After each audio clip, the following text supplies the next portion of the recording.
Hello friend, સ્વાગત છે તમારું વિશુની રસોઈમાં। વધેલા લોટમાંથી આ નાસ્તો એકવાર જો તમે બનાવી લીધો તો વારંવાર તમે જાણી જોઈને લોટને વધારશો અને આ નાસ્તો બનાવશો।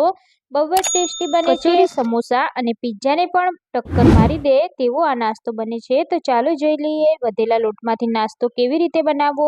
તો એના માટે મેં અહીંયા 2 નંગ જેટલા કાચા બટેકા લીધા છે। તો બટેકાની છાલ ઉતારી મેં ધોઈ લીધા છે। તો હવે આપણે આને ખમણી લેવાના છે। તે જે મોટી ખમણી હોય એનાથી આપણે ખમણી લઈશું। તો આ રીતે મોટું ખમણ પડે એ રીતે આપણે તેને ખમણી લઈશું। બટેકાને બાફવાની કોઈ જરૂરત નથી, કાચા બટેકામાંથી જ આ નાસ્તો તૈયાર થશે। તો મેં અહીંયા બટેકાને આ રીતે ખમણી લીધા છે। તો હવે આપણે બટેકાને ધોવાના છે। તો એક વાડકામાં આપણે તેને કાઢી દઈશું અને 2 થી 3 પાણીથી આપણે તેને ધોઈ લેવાના છે। બટેકામાંથી બધો ક્ષારનો ભાગ જતો રહે ત્યાં સુધી આપણે તેને ધોઈ લેવાના છે અને આ રીતે આપણે ગળણીની મદદથી તેને સરસ રીતે પાણીથી કોરા કરી લેવાના છે। એકદમ સરસ રીતે નીચોઈ અને આપણે બટેકાને લઈ લઈશું। હવે આપણે એક પ્લેટમાં બટેકાને કાઢી લઈશું। તેમાં મેં અહીંયા એક મોટી સાઈઝની ડુંગળીને આ રીતે લાંબી સ્લાઇસમાં કટ કરી લીધી છે।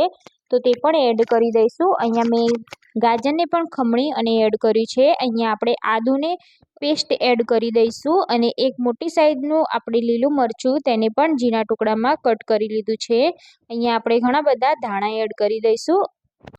અડધી ચમચી જેટલો આપણે મરી પાવડર એડ કરીશું અને 1 ચમચી જેટલો આપણે ચીલી ફ્લેક્સ એડ કરીશું। અહીંયા આપણે મીઠું અત્યારે એડ નથી કરવાનું, જ્યારે છેલ્લે આપણે સ્ટફિંગ ભરવાનું હોય ત્યારે મીઠું એડ કરીશું, કેમ કે મીઠું એડ કરવાથી સ્ટફિંગમાં પાણી છૂટશે, એટલે મીઠું આપણે અત્યારે એડ નથી કરવાનું। બધું સરસ રીતે આપણે મિક્સ કરી લીધું છે। તો અહીંયા મેં વધેલો લોટ લઈ લીધો છે, તમે જોઈ શકો છો। તો આ 4 થી 5 રોટલીનો લોટ છે। તો આપણે લોટને સરસ રીતે મસળી આ રીતની મોટી સાઈઝની રોટલી બને એ રીતે આપણે ગુલ્લું કરી લઈશું। તો એવી જ રીતે હું એ બધી જ લોટમાંથી ગુલ્લા કરી લઈશ। હવે આપણે તેમાં કોરો લોટ લગાવી આપણે રોટલીની શેપમાં રોટલી વણી લઈશું। એકવાર તમે આ રેસીપી ટ્રાય કરશો તો તમે વારંવાર હાથે કરી અને લોટને તમે વધારશો, જેથી આ નાસ્તો બનાવી અને ખાઈ શકો। તો અહીંયા મેં મીડિયમ થીક રોટલી વણી લીધી છે, તમે જોઈ શકો છો। એવી જ રીતે મેં 4 રોટલી વણી લીધી છે। તો હવે આપણે આગળની પ્રોસેસ કરીશું। તો હવે આપણે વેજીટેબલમાં મીઠું એડ કરી દઈશું। તો સ્વાદ મુજબ મીઠું એડ કરી આપણે સરસ રીતે મિક્સ કરી લઈશું। પહેલાંથી મીઠું એડ કરેલું હોત તો વેજીટેબલમાંથી પાણી છૂટે, એટલે આપણે લાસ્ટમાં એડ કરવાનું। હવે આપણે રોટલી લઈ લઈશું અને રોટલીને આપણે આ રીતે ચોપિંગ બોર્ડ પર રાખી દઈશું। હવે આપણે રોટલી પર સોસ લગાવવાનો છે। તો 1 ચમચી જેટલો મેં અહીંયા પિઝા સોસ લીધો છે। જો તમારે અહીંયા ટામેટા કેચઅપ લેવો હોય તો તમે તે પણ લઈ શકો છો, પણ પિઝા સોસ થોડો તીખો અને ગળચટ્ટો હોય છે, એટલે તેનો ટેસ્ટ ખૂબ જ સરસ આવે છે। તો હવે આપણે રોટલી પર બધી સરસ રીતે આ સોસને પાથરી દઈશું। હવે આપણે રોટલી પર જે આપણે વેજીટેબલ્સ તૈયાર કર્યું છે તે આપણે રાખી દેવાનું છે। તો બધી જ સાઈડ આપણે ફરતી રીતે આ વેજીટેબલને પાથરી દઈશું। તો મેં અહીંયા વેજીટેબલને એક લેયરમાં પાથરી દીધા છે। હવે આપણે બીજી રોટલીને આ રીતે ઉપર રાખી દેવાની છે અને થોડું પ્રેસ આપી તેને દબાવી દઈશું। હવે આપણે ફરી રોટલી પર થોડો સોસ લગાવી દઈશું। તો પિઝા સોસથી નાસ્તાનો ટેસ્ટ ખૂબ જ સરસ આવશે। તો અહીંયા બધી જ બાજુ આપણે સોસ લગાવી દઈશું। તો ફરીથી આપણે આ રોટલી ઉપર વેજીટેબલનું એક લેયર કરી દઈશું। હવે તેની ઉપર પણ આપણે એક ત્રીજી રોટલી રાખી દેવાની છે અને થોડું પ્રેસ કરી આપણે તેને સેટ કરી લઈશું। હવે ત્રીજી રોટલી પર પણ આપણે પિઝા અને સોસને લગાવી દેવાનું છે અને સરસ રીતે આપણે સ્પ્રેડ કરી દઈશું। તો હવે આપણે ફરીથી તેના ઉપર વેજીટેબલ રાખી દઈશું અને આપણે એક ચોથી રોટલીને આના ઉપર રાખી દેવાની છે। તો મેં અહીંયા 4 રોટલીનું લેયર કર્યું છે। તો હવે આપણે ચોથી રોટલીને પણ આ રીતે રાખી દઈશું અને બધી જ બાજુથી આપણે બંધ કરી દેવાનું છે। તો થોડું પ્રેસ કરી આપણે એની કિનારીઓને આપણે દબાવી અને બંધ કરી દઈશું। તો હવે આપણે તેને સ્ટીમ કરવા મૂકીશું। તો આ રીતનું કાણાવાળું વાસણ લઈ લેવાનું છે, તેના ઉપર આપણે તેલથી ગ્રીસ કરી લેવાનું છે। તૈયાર કરેલી રોટલીને આપણે તે સ્ટીમરમાં મૂકી દેવાની છે। તો આ રીતે કાણાવાળા વાસણમાં આપણે સેટ કરી દઈશું અને અહીંયા મેં પાણી પણ ઉકળવા મૂકી દીધું છે। તો ગરમ પાણીમાં આપણે તેને મૂકી દઈશું અને સ્ટીમરનું ઢાંકણ બંધ કરી આપણે તેને 7 થી 8 મિનિટ જેવું થવા દેવાનું છે। 7 થી 8 મિનિટ જેવું થાય તો આપણે જોઈ શકીએ છીએ આપણી રોટલી સરસ રીતે બફાઈ ગઈ છે. હવે તેને બહાર કાઢી અને આપણે ઠંડી થવા દેવાની છે. હવે આપણે રોટલીને કટ કરી લેવાની છે, પણ તે પહેલાં રોટલીને એકદમ ઠંડી થાય પછી જ તેને કટ કરવાની છે.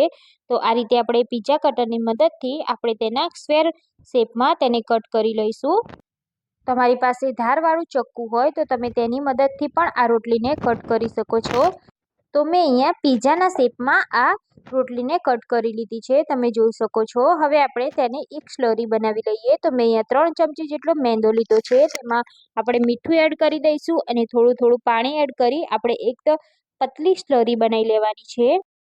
તો આ રીતની આપણે એકદમ પતલી સ્લરી બનાવી લઈશું. હવે આપણે જે રોટલીનું સ્ટફિંગ તૈયાર કર્યું છે તેને આપણે આ સ્લરીમાં ડીપ કરી લેવાનું છે અને પછી આપણે ગરમ તેલમાં તેને એડ કરી દઈશું.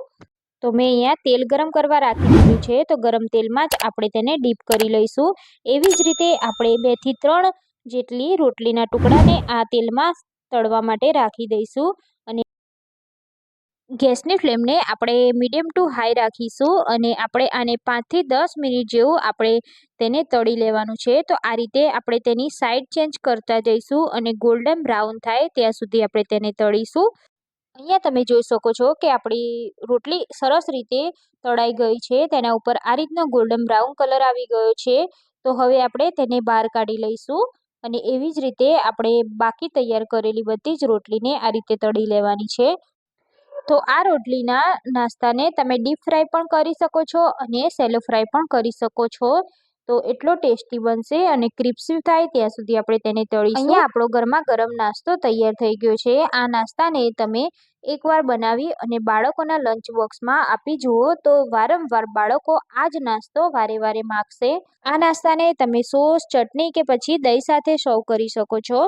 બહુ જ ટેસ્ટી લાગે છે. તો તમે પણ આ નાસ્તો ટ્રાય ના કર્યો હોય તો એકવાર જરૂરથી મારી રેસીપી જોઈ અને ટ્રાય કરજો અને તમારો અનુભવ મને કમેન્ટ બોક્સમાં જણાવજો. અને જો તમને મારો વિડીયો પસંદ આવ્યો હોય તો મારા વિડીયોને તમારા ફ્રેન્ડ્સ યા ફેમિલી સાથે શેર જરૂરથી કરજો અને મારી ચેનલને સબસ્ક્રાઈબ ના કરી હોય તો ચેનલને સબસ્ક્રાઈબ કરી લેજો.